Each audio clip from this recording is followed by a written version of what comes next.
everyone, this is Simran. Welcome back to our own YouTube channel IGNOU ई पाठशाला. I hope you people are doing well. So आज के इस particular video में हम discuss करेंगे IBF4 की यूनिट 12 दैट इज आपका कार्गो इंश्योरेंस. अब इस पर्टिकुलर यूनिट को पूरा डिस्कस नहीं करेंगे. जो टॉपिक्स आपके एग्जाम में फ्रीक्वेंटली पूछे गए हैं सिर्फ उनको ही यहाँ पर डिस्कस करने की कोशिश करूंगी, क्योंकि बहुत से स्टूडेंट्स की रिक्वेस्ट आई थी मेरे पास कार्गो इंश्योरेंस को लेके, तो इसलिए मैं इस वीडियो को यहाँ पर आपको प्रोवाइड कर रही हूँ. उम्मीद करती हूँ कि इस वीडियो से आपको काफ़ी ज़्यादा हेल्प होगी. और इससे पहले ऑलरेडी मैंने IBF4 के ऊपर आपको कुछ वीडियोस प्रोवाइड किए हुए हैं. अगर आपने अभी तक नहीं देखा उन वीडियोस को देख लीजिएगा. लिंक आपको यहाँ पर मैं आई बटन में शेयर कर दूंगी. और अगर आप मेरे चैनल पर न्यू हैं तो मेरे चैनल को सब्सक्राइब करना मत भूलिएगा. बेल आइकन को भी जरूर प्रेस कर दीजिएगा ताकि मैं जब भी वीडियोस को अपलोड करूँ उसका नोटिफिकेशन आपके पास जरूर जाए. Without wasting any further time let's get started. तो आज हम सबसे पहले डिस्कस करेंगे काइंड्स ऑफ पेरिल्स के बारे में. अब सबसे पहले जान लीजिए कि पेरिल्स का मतलब क्या होता है. देखिए, जो आपके सी के थ्रू हम यहाँ पर अपने गुड्स को एक्सपोर्ट करते हैं, इंपोर्ट करते हैं, तो सी में भी आपकी जो वाटर बॉडीज हैं उसमें भी कई सारे पेरिल्स होते हैं, कई सारे डेंजर्स होते हैं. ठीक है, तो उन डेंजर, उन पेरिल्स के बारे में यहाँ पर हम बात करेंगे. सबसे पहला है आपका maritime peril. So these perils are ones through which cargo is exposed to in transit and caused by either an act of God और एन एक्ट ऑफ मैन. ठीक है, जो हमारे गुड्स इन ट्रांजिट रहते हैं, मतलब जिनको जो रास्ते में रहते हैं गुड्स, ठीक है, तो उन गुड्स को खतरा होता है. अब वो चाहे एक्ट ऑफ गॉड हो या फिर मैन की वजह से हो. अब एक्ट ऑफ गॉड जैसे कि आपको पता ही है कोई भी नेचुरल कैलामिटी कभी भी आ सकती है, राइट. तो उसकी वजह से क्या होता है, हमारा जो शिप है, हमारा वेसल, हमारे कार्गो है, उसको अफेक्ट होता है. या फिर एक्ट ऑफ मैन हो, ठीक है, किसी पर्सन की वजह से. जैसा कि आप सभी को पता है कि समुद्री डाकू भी होते हैं, जैसा कि हम लोग ने फिल्म्स में भी देखा है. ठीक है, तो उनकी वजह से भी यहाँ पर क्या हो सकता है, हमारे वेसल, हमारी शिप, हमारे कार्गो को नुकसान हो सकता है. ठीक है, सो द पेरिल्स में अकर while the cargo is in transit either on land, inland waters and sea or in air. तो पेरिल्स या डेंजर आपके हर जगह हो सकते हैं, चाहे आप लैंड की बात करें, इनलैंड वाटर्स की बात करें, चाहे सी की बात करें, और चाहे हम एयर की बात करें, right. So an act of God may also be described as an extraordinary and violent action of waves and winds. Common example of act of gods are like your earthquake, volcanic eruption, lightning, entry of sea water into the vessel, washing overboard of cargo and rain water damage. तो ये सब बहुत ही common है, जो आप खुद भी देखते हैं कि जब भी आपकी जो वेसल है अगर वो सी में है या कोई वाटर बॉडीज में है तो कई बार पानी वेसल में आ जाता है. ठीक है, या फिर अगर हल्का सा लीकेज हुआ तो आपका जो शिप है वो सिंक करने लग जाता है ना. तो ये सारे पेरिल्स होते हैं जो एग्जिस्ट करते हैं. ठीक, मैन मेड पेरिल्स की अगर हम बात कर ले तो जैसे फायर एक्सप्लोजन हो सकता है. ठीक है, कहीं पर आग लग गई. अब जैसे शिप्स होते हैं, कुछ ऐसे शिप्स होते हैं जो आपके बहुत डेलीकेट प्रोडक्ट्स को लेके जा रहे हैं, जो ऐसे प्रोडक्ट्स को लेके जा रहे हैं जिसमें एक्सप्लोजन का खतरा है. ठीक है, तो कई बार ऐसा भी होता है कि ये सब पेरिल्स की वजह से भी हमारे वेसल, हमारे कार्गो को नुकसान हो जाता है. ठीक है, आई होप मैरीटाइम पेरिल समझ में आ गया. सिंपल मैरीटाइम पेरिल क्या कहता है कि जब हमारे गुड्स इन ट्रांजिट हैं और एक्ट ऑफ गॉड या एक्ट ऑफ मैन की वजह से अगर कुछ भी मिसहैपनिंग होती है तो मैरीटाइम पेरिल्स के अंदर आता है. ठीक है, क्लियर. अब चलते हैं नेक्स्ट पॉइंट की तरफ. नेक्स्ट है हमारा एक्स्ट्रा नॉस पेरिल. अब ये आपके जो एक्स्ट्रा नॉस पेरिल्स होते हैं ये किसी पर्सन के फॉल्ट करने से आते हैं. जैसे कि आपने जब शिप पे गुड्स को लोड किया तो आपने डेलिकेटली गुड्स को लोड नहीं किया. आप लोग ने देखा होगा कि कुछ ऐसे आपके प्रोडक्ट्स होते हैं जिनकी कार्टून जो होते हैं उसमें लिखा रहता है ना, हैंडल विथ केयर, राइट. तो हैंडल विथ केयर अगर लिखा है तो इसका मतलब ये है कि जो प्रोडक्ट उसके अंदर है वो डेलिकेट है और उसको हमें ध्यान से कैरी करने की जरूरत है. उसके ऊपर हमें कोई गुड्स को रखना नहीं है ना. लेकिन अगर आपने इन गुड्स को प्रॉपर्ली कैरी नहीं किया, प्रॉपर्ली लोड नहीं किया तो क्या होगा, वो डैमेज हो जाएंगे. ठीक है, तो ये आपके आ जाते हैं एक्स्ट्रा नॉस पेरिल्स के अंदर. So these are the incidental perils to which the cargo is exposed. These are caused mainly on the account of fault in loading, keeping, carrying and unloading of the cargo. तो जब भी goods को load किया जाता है या unload किया जाता है तो बहुत ही ध्यान से किया जाता है. और इसीलिए जब भी गुड्स लोड अनलोड होते हैं उसके लिए जो आपका एक प्रोसीजर होता है उसमें प्रॉपर्ली मेंशन होता है जो आपके पेपर्स यूज होते हैं. ठीक है, कि जो प्रोडक्ट है आपका वो हैंडल विथ केयर वाले प्रोडक्ट्स हैं या नहीं है, उनको किस तरीके से कैरी करना है. ठीक है, और सिर्फ कैरी करना ही नहीं, उनको किस तरीके से हमको शिप पर लोड भी करना है. जैसे मैंने आपको बताया जो हैंडल विद केयर वाले प्रोडक्ट्स होते हैं उसमें जनरली ये नहीं करा जाता कि एक के ऊपर एक प्रोडक्ट्स को रख दिया जाए. अगर आप कोई ऐसे प्रोडक्ट्स हैं जो कि स्टिफ हैं, जो खराब नहीं होंगे, तो उसमें आप कर सकते हैं कि एक के ऊपर एक प्रोडक्ट को प्लेस कर दें. ठीक है। So examples of such perils are improper storage, rough handling, breakage and leakage, hook and sling damage, contract with mud, oils, acids and theft, pilferage and non delivery. अब देखिए कुछ प्रोडक्ट्स आपके ऐसे भी होते हैं जो अगर एयर से कांटेक्ट में आ गए तो वो खराब हो जाएंगे, राइट। जैसे आपका जो फ्रोजन मीट होता है, ठीक है, अगर जरा से भी लीकेज है आपके रेफ्रिजरेटर में, क्योंकि कई ऐसे रेफ्रिजरेटर कार्गोज होते हैं जो पर्पसली उसके लिए ही बनाए जाते हैं, ठीक, अगर उसमें लीकेज जरा सा भी हुआ तो वो एयर के कांटेक्ट में आके क्या हो जाएगा, खराब हो जाएगा, ठीक है। तो यहाँ पर सबसे बड़ी प्रॉब्लम क्या है कि आपने उसको प्रॉपरली हैंडल नहीं किया, ठीक। So the maritime and extra-nose perils are incorporated in the Institute Cargo Clause, standardized by the Institute of London Underwriters. These clause constitute the terms and conditions of the insurance and are appended to policy form known as MAR policy form. देखिए यहाँ पर एक बार difference आप लोग से पूछा गया था कि maritime perils and external perils में क्या फर्क होता है। सो आई होप अब आपको ये डिफरेंस क्लियर होगा कि मैरीटाइम पेरिल्स हमारे इन ट्रांजिट होते हैं और वो पेरिल्स किसकी वजह से होते हैं, एक्ट ऑफ गॉड या फिर एक्ट ऑफ मैन की वजह से होते हैं। लेकिन एक्सटर्नल पेरिल्स क्या होते हैं, हमारे इंसिडेंटल पेरिल्स होते हैं, कुछ फॉल्ट की वजह से होते हैं, चाहे वो लोडिंग का फॉल्ट हो, उसको सही से हमने प्लेस नहीं करा, उसको सही से कैरी नहीं किया, फिर हमने अपने गुड्स को प्रॉपरली अनलोड नहीं करा, ठीक है। आई होप यहाँ तक क्लियर हो गया होगा। नेक्स्ट आ जाता है हमारा वॉर पेरिल्स। जैसा कि आपको ये नाम से ही समझ में आ रहा होगा कि कोई अगर वॉर हो जाती है उसकी वजह से अगर हमारे कार्गो को कुछ नुकसान होता है तो वो वॉर पेरिल्स के अंदर हमारा आता है, ठीक है। जैसे आपका वॉर है, कोई सिविल वॉर हो गया, रेवोल्यूशन हो गया, रिबेलियन हो गया, सिविल स्ट्राइक हो गई, तो इसकी वजह से भी जो भी डैमेज होता है हमारे कार्गो को वो वॉर पेरिल्स के अंदर आता है। सिंपल से कहने का मतलब यहाँ पे ये है, ठीक है। बाकी इसकी डिटेल को आप एक बार खुद से पढ़ लीजिएगा, ठीक है। अब यहाँ पर कुछ रेस्ट्रिक्शंस की बात करी गई है आपके वॉर रिस्क कवर को लेके। क्या रेस्ट्रिक्शन है देख लेते हैं। पहला पॉइंट है, the cover is restricted to the period while the goods are water borne in ship और आर इन क्राफ्ट। यहाँ पर सिंपली बोल रहा है कि जब तक हमारे गुड्स वाटर बॉडीज के अंदर हैं और उस टाइम पर अगर कोई वॉर हो जाती है, ठीक है, तो हमारे जो गुड्स हैं उनको यहाँ पर प्रोटेक्शन मिलेगी, उनको कवर मिलेगा। लेकिन गुड्स आपके शिप पर लोडेड होने चाहिए और वाटर बॉडीज में होने चाहिए, ठीक है।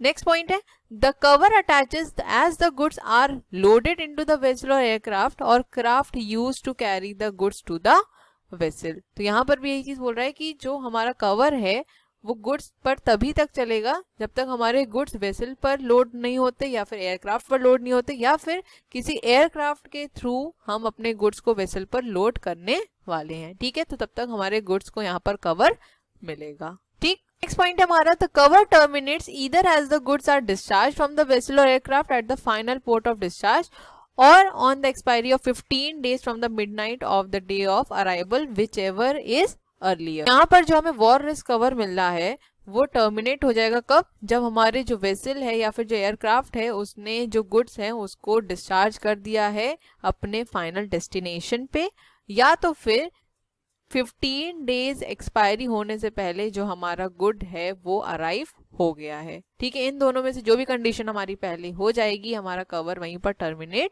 हो जाएगा, ठीक। The limit of 15 days also applies to cases where vessels or aircraft carrying cargo can not go to the final port and the cargo is discharge at some other port. अब देखिए कभी भी जब वॉर होता है तो जरूरी नहीं कि हम अपने डेस्टिनेशन पॉइंट तक पहुंच पाए, तो हमें क्या करना पड़ता है, जो नियरेस्ट पोर्ट है वहां तक अपने गुड्स को ले जाना पड़ता है, वहीं पर हमने अपने गुड्स को अनलोड करना पड़ता है या फिर कार्गो को अपने डिस्चार्ज करना पड़ता है। तो ये लिमिट वहां पर भी अप्लाई आपकी हो जाएगी, ठीक है।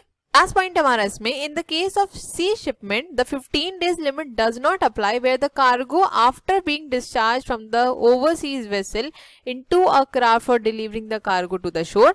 The time limit for goods in craft is 60 days after the discharge from overseas vessel। ये इस पर्टिकुलर पॉइंट में क्या बोल रहा है कि जो 15 डेज की लिमिट है वो कब अप्लाई नहीं होगी, जब हमारा जो कार्गो है, कार्गो मीन्स आपके जो गुड्स हैं जिसको आपने अपने वेसल अपने शिप पर लोड किया हुआ था, ठीक है।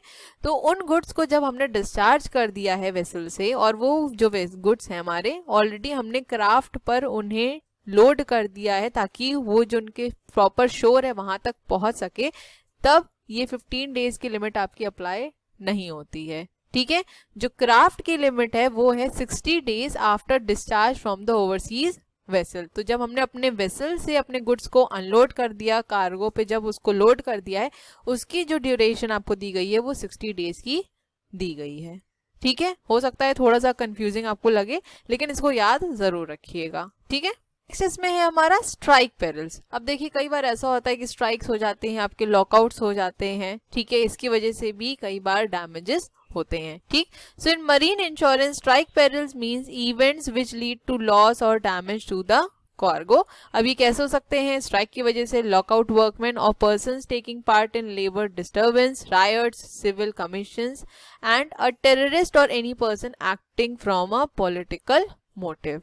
ठीक है, तो ऐसा नहीं है कि ये आपके सिर्फ लैंड पे ही हो सकता है जो स्ट्राइक्स लॉकआउट्स होते हैं, ऐसा नहीं है। मरीन इंश्योरेंस या मरीन में भी ऐसा होता है कि वहां पर भी स्ट्राइक्स लॉकआउट्स हो सकते हैं। ठीक है, वहां पर डिस्टर्बेंस क्रिएट करने की भी कोशिश की जा सकती है। और आपको पता ही है कि जो मैक्सिमम अटैक्स होते हैं या फिर कोई भी अननोन पर्सन अगर किसी भी कंट्री में घुसने की कोशिश करता है तो वो ज्यादा से ज्यादा क्या यूज करता है? वाटर बॉडीज का ही सहारा लेता है। ठीक है, तो इसकी वजह से भी डैमेजेस कई बार हो जाते हैं। Strike perils are not only the ones which are caused by striking workmen.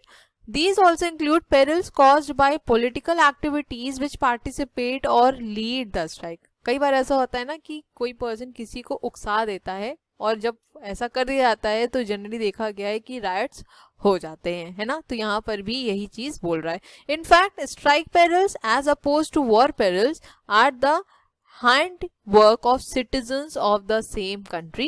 So the perils covered under the Institute Strike Clause supplement of perils covered under the Institute War Clause. It is therefore customary of war and strike risk to be covered jointly on payment of a single premium. अब यहाँ पे देखिए ये बोल रहा है कि single premium पर जो इंश्योरेंस किया जाता है आपके कार्गो का, उस सिंगल प्रीमियम पर यहाँ पर स्ट्राइक पेरिल्स और आपके जो वॉर पेरिल्स हैं दोनों को ही कंसिडर किया जाता है। क्योंकि अगर यहाँ पर कोई भी पर्सन अगर स्ट्राइक के लिए उकसा रहा है, राइट्स के लिए उकसा रहा है, तो अल्टीमेटली वो हो सकता है कि वो वॉर में क्रिएट हो जाए। ठीक है, तो इन दोनों ही कवर को एक साथ कंसिडर किया जाता है। ठीक, however strike clause have been so designed that they can be used separately from the war risk cover. ठीक है, हालांकि यहाँ पे ये बोल रहे हैं कि स्ट्राइक जो पेरिल्स होते हैं इनको बचाने के लिए, ठीक है, जो स्ट्राइक क्लॉजेज है उनको ऐसा डिजाइन किया गया है कि हम सेपरेटली रिस्क का रिस्क कवर कर सकते हैं। बट जनरली ये होता है कि स्ट्राइक पेरिल्स और जो आपके वॉर पेरिल्स होते हैं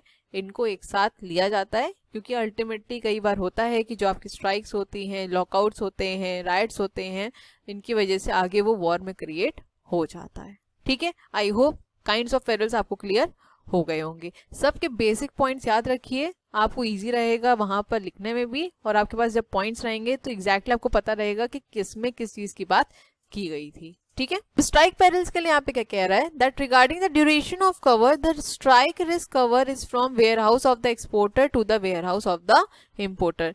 तो पॉइंट ए पे अगर वेयर हाउस एक्सपोर्टर का है और पॉइंट बी पर अगर इम्पोर्टर का वेयर हाउस है तो यहाँ तक का पूरा रिस्क कवर। इसका मतलब ये है कि जब हमारे गुड्स इन ट्रांजिट हैं तो यहाँ पर पूरा कवर प्रोवाइड किया गया है, जब तक गुड्स हमारे डेस्टिनेशन पॉइंट तक पहुंच नहीं जाते। ठीक है, so it exist throughout the whole period of transit. This stipulation is in contrast to 15-day time limit for the war risk cover at either the final port of discharge or at an immediate port, है ना। अभी हमने जब पढ़ा था war risk में तो उसमें मैंने आपको बताया कि 15 डेज की टाइम लिमिट दी गई है। अब चाहे 15 डेज के टाइम लिमिट के अंदर हम अपने फाइनल पोर्ट तक पहुंच जाएं या फिर जो हमारा नियरेस्ट पोर्ट है उस टाइम पीरियड में वहां तक पहुंच जाए। लेकिन यहाँ पर क्या बोल रहा है कि जिस पॉइंट से आपने स्टार्ट किया, जो आपका स्टार्टिंग पॉइंट है और जो आपका डेस्टिनेशन पॉइंट है, वहां तक पूरा रिस्क आपका कवर होता है। किसमें? स्ट्राइक रिस्क में या फिर स्ट्राइक क्लॉज में। ठीक है, however even when cover is from the warehouse of the seller to that of the buyer, there is an implied time limit for transport of cargo from the final port of discharge to the warehouse of the buyer, और ये limit आपकी दी गई है 60 days की। ठीक है, I hope kinds of perils आपको समझ में आ गए होंगे। एक बार जल्दी से रिकैप कर लेते हैं ताकि आपको याद रहे। सबसे पहले हमने बात करी थी मैरीटाइम पेरिल की। मैरीटाइम पेरिल क्या कहता है? जब हमारे गुड्स इन ट्रांजिट होते हैं तो एक्ट ऑफ गॉड या एक्ट ऑफ मैन की वजह से अगर कुछ नुकसान होता है तो वो किस में आता है? मैरीटाइम पेरिल के अंदर आता है, राइट। नेक्स्ट था हमारा एक्स्ट्रा नॉस पेरिल। एक्स्ट्रा नॉस पेरिल हमारा इंसिडेंटल पेरिल होता है, या फिर कह सकते हैं कि किसी फॉल्ट की वजह से, चाहे हमने गुड्स को प्रॉपरली लोड ना किया हो, उसको अनलोड ना किया हो, उसको प्रॉपरली प्लेसिंग नहीं करी हो, इसकी वजह से जो डैमेज होता है वो आपका एक्स्ट्रा नॉस पेरिल के अंदर आता है, राइट। नेक्स्ट हमने बात करी वॉर पेरिल। जैसा कि आपको नाम से समझ में आ रहा होगा कि किसी वॉर की वजह से अगर हमारे गुड्स को, हमारे कार्गो कुछ डैमेज होता है, कुछ नुकसान होता है, तो आपके वॉर पेरिल्स के अंदर आ जाता है। और लास्ट हमने बात करी आपके स्ट्राइक पेरिल्स की। कोई स्ट्राइक हो जाता है, लॉकआउट हो जाता है, आपके राइट्स हो जाते हैं, या फिर कोई टेररिस्ट अटैक हो जाता है, उसकी वजह से अगर हमारे कार्गो या गुड्स को कुछ डैमेज होता है तो स्ट्राइक पेरिल के अंदर आपका आ जाता है। ठीक है, आई होप यहाँ तक क्लियर हो गया होगा। चलते हैं नेक्स्ट स्लाइड की तरफ। अब नेक्स्ट डिस्कस कर लेते हैं टाइप्स ऑफ लॉसेस के बारे में। अब आपका ये भी काफी इंपॉर्टेंट टॉपिक है, ठीक है। टाइप्स ऑफ लॉसेस की बात करें तो मेजरली दो टाइप के लॉस होते हैं, एक होता है आपका टोटल लॉस और एक होता है आपका पार्शियल लॉस। टोटल लॉस जहां पर आपको पूरा लॉस हो रहा है, कोई भी यहाँ पर कॉम्पेंसेशन आपको नहीं हो पा रहा है। लेकिन पार्शियल लॉस क्या होता है, जहां पर आपको थोड़ा बहुत नुकसान हुआ है, ठीक है। अब टोटल लॉस के अंदर आपको यहाँ पर दो पार्ट्स दिख रहे हैं, एक है हमारा एक्चुअल टोटल लॉस और एक है हमारा कंस्ट्रक्टिव टोटल लॉस। और पार्शियल लॉस के अंदर हमारा आता है general average loss and particular average loss. अब एक एक करके इनको डिस्कस कर लेते हैं, ठीक है।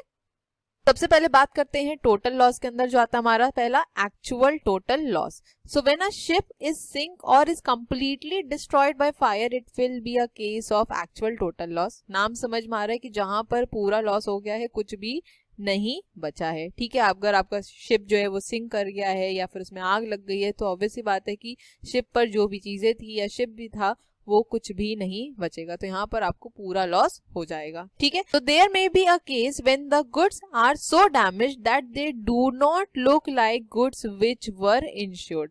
अब अगर आपका जो शिप है वो सिंक कर गया या फिर उसमें आग लग गई, तो मान लेते हैं कि जो आपके गुड्स थे वो थोड़े बहुत बच गए, बट जो गुड्स या कार्गो उस पे लोडेड थे अगर वो बच भी गए तो वो उस कंडीशन में नहीं थे जिस कंडीशन में हमने उनका इंश्योरेंस करवाया था, उनको इंश्योर करवाया था, ठीक है। जैसे कि आपकी अगर क्रॉकरी है वो पीसेस में हो गई, तो आपने इंश्योरेंस इसका करवाया था, अपनी क्रॉकरी करवाया था, ये तो नहीं करवाया था ना कि क्रॉकरी अगर पीसेस में हो जाएगी तो भी हम उसको कंसिडर करेंगे, क्योंकि उसको अब आप यूज नहीं कर सकते, right.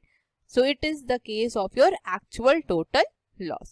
So in other case, if the insured is not able to get the things back, that is if the ship is missing and there is no trace of it, it is also a case of actual total loss. अब आपने देखा है कि कई बार ऐसी news आती है कि जो शिप है वो मिसिंग है, शिप ही नहीं मिल रहा है, पता नहीं वो कहाँ चला गया है, तो ऐसी कंडीशन में भी क्या होता है, एक्चुअल टोटल लॉस ही होता है, ठीक। So in case of actual total loss the insured is entitled to recover full amount of loss. Obvious सी बात है कि जब हमें पूरा लॉस हो गया है तो जितना भी हमने यहाँ पर इंश्योरेंस करवाया था उसका पूरा अमाउंट हमको यहाँ पर मिलेगा, हम रिकवर करवा सकते हैं, ठीक है। When the insured has been compensated the title of goods passes to the insurer. If some amount is received from the sale of damaged goods, the amount will go to the insurer and not the ensure. देखिए insurance में आपने एक चीज जरूर पढ़ी होगी कि कभी भी जो पर्सन है उसका फायदा नहीं होना चाहिए, है ना, ये चीज हमेशा बोली जाती है। लेकिन इंडिया में जनरली लोग क्या करते हैं कि वो कोशिश यही करते हैं कि उनका फायदा हो जाए, है ना। लेकिन यहाँ पे देखिए क्या बोल रहा है कि अगर कुछ गुड्स हमारे बच जाते हैं जो सही कंडीशन में है, ठीक है, और अगर हम उनको सेल कर देते हैं तो उसका जो अमाउंट मिलेगा वो इंश्योर्ड अपने पास नहीं रखेगा, वो किसके पास जाएगा, आपकी इंश्योरेंस कंपनी के पास जाएगा, आपके इंश्योरर के पास जाएगा, क्योंकि ऑलरेडी आपको जो कंपनी है, इंश्योरर है, उसने कॉम्पेंसेट कर दिया है, आपको जो अमाउंट देना था जो लॉस का वो ऑलरेडी दे दिया है, ठीक है। नेक्स्ट है हमारा कंस्ट्रक्टिव टोटल लॉस। अब कंस्ट्रक्टिव टोटल लॉस क्या है, this occurs when the ship is abundant for certain reason. देखिए कई बार ऐसा होता है कि शिप में कुछ ऐसी मिसहैपनिंग हो जाती है जिसकी वजह से जो शिप में मेंबर्स होते हैं वो क्या करते हैं, वाटर बॉडीज में जंप लगा देते हैं, है ना। तो यही होता है आपका शिप अबंडन, जो आपने शिप को वहां पर छोड़ दिया क्योंकि आपने अपनी लाइफ को यहाँ पर सिक्योर करना था, तो ये आपका आ जाता है कंस्ट्रक्टिव टोटल लॉस के अंदर, ठीक है। So it is not commercially viable to retrieve the ship और कार्गो। द शिप और cargo is not wholly destroyed but it is not practicable to get it repaired and restore it to its original position. अब आपने जब ship को abandon कर दिया, आप ship से कूद गए वाटर बॉडीज के अंदर, तो यहाँ पर हम शिप को पूरी तरीके से कवर नहीं कर सकते क्योंकि आपने शिप को तो बीच में छोड़ दिया, ठीक है। अब उसमें शिप के साथ क्या हुआ, शिप जितना भी हमारा कार्गो था वो क्या हुआ क्या नहीं, किसी को नहीं पता इतना चल पाता है, ठीक है, तो उसकी जो ओरिजिनल पोजीशन है उसको उतना रिस्टोर नहीं कर पाते हैं। ठीक, so when a ship is badly damage and the cost of repair is expected to be more than the value of the ship, it will be advisable to abandon the ship. देखिए, मान लेते हैं कि आपने ship को abandon कर दिया और उसके बाद जब आपने शिप को रिकवर किया तो आपने ये चीज देखी कि शिप में जो रिपेयर एंड मेंटेनेंस के चार्जेस आ रहे हैं वो ज्यादा आ रहे हैं इन कंपैरिजन टू आपकी शिप की वैल्यू के। तो ऑब्वियस सी बात है कि यहाँ पर बोला जाएगा कि उस पर्टिकुलर शिप को हम अबंडन ही कर दें, क्योंकि अगर हमने उसको रिकवर किया, उसमें हमने फिर से पैसा लगाया, तो कहीं ना कहीं जो हमारी शिप की वैल्यू उससे ज्यादा हमें लगाना पड़ रहा है। ठीक है, तो ऐसी कंडीशन में फिर शिप को अबंडन ही किया जाता है। ठीक, तो in the same way if the cargo is safe in abundant ship but the cost of bringing the cargo to the coast is more than the cost of the cargo, then it will be proper to leave the cargo. अब यहाँ देखिए, cargo के case में क्या कह रहा है, cargo मतलब मैंने आपको शुरू में बता दिया गुड्स। ठीक है, अब जो हमारे गुड्स हैं अबंडेंट शिप में अगर वो सेफ हैं, बट अगर हम अपने कार्गो को उसके कोस्ट तक लाने की कोशिश कर रहे हैं, जो उसका डेस्टिनेशन पॉइंट है वहां तक लाने की कोशिश कर रहे हैं, बट यहाँ पर हमारी जो कॉस्ट है वो ज्यादा आ रही है, तो हम क्या करेंगे, अपने कार्गो को उसी पर छोड़ देंगे, हमारे जो गुड्स हैं हम उसी शिप पर उसको छोड़ देंगे। ठीक है, so in the case of constructive total loss the insured gives a notice of abandonment and surrenders its interest in the subject matter of the insurer, the insured can claim damage for the total loss. अब हमने अगर अपने goods को वहां पर छोड़ दिया तो यहाँ पे आपको क्या करना पड़ेगा, इंश्योरर को अपने इन्फॉर्म करना पड़ेगा। ठीक है, तो इंश्योरर क्या करेगा, उन गुड्स को रिकवर कर लेगा और जो भी आपका एक अमाउंट लॉस है वो आपको पे कर देगा। ठीक है, नेक्स्ट यहाँ पे बात कर लेते हैं दोनों के डिफरेंस के बारे में। किसका डिफरेंस के बारे में बात कर रही हूँ मैं यहाँ पे, आपका जो एक्चुअल टोटल लॉस है एंड कंस्ट्रक्टिव टोटल लॉस के। ठीक है, क्योंकि ये डिफरेंस एक बार आपसे एग्जामिनेशन में पूछा गया है। ठीक, देखिए, जो आपका एक्चुअल टोटल लॉस होता है, इस चीज को आप चाहे नोट डाउन कर लीजिए, जो आपका एक्चुअल टोटल लॉस होता है ये फिजिकल इम्पॉसिबिलिटी की वजह से है। ठीक है ना, फिजिकल इम्पॉसिबिलिटी की वजह से, राइट। बट जो हमारा कंस्ट्रक्टिव टोटल लॉस होता है, जो आपका कंस्ट्रक्टिव टोटल लॉस होता है, ये किस वजह से होता है, ये कमर्शियल इम्पॉसिबिलिटी की वजह से। ठीक है, कैसे, अभी ये देख लेते हैं तो आपको ये क्लियर हो जाएगा। इसको जरूर से नोट डाउन कर लीजिए क्योंकि ये एक आपका डिफरेंस का पॉइंट बन सकता है। ठीक है, तो इसको एक एग्जांपल समझ लेते हैं।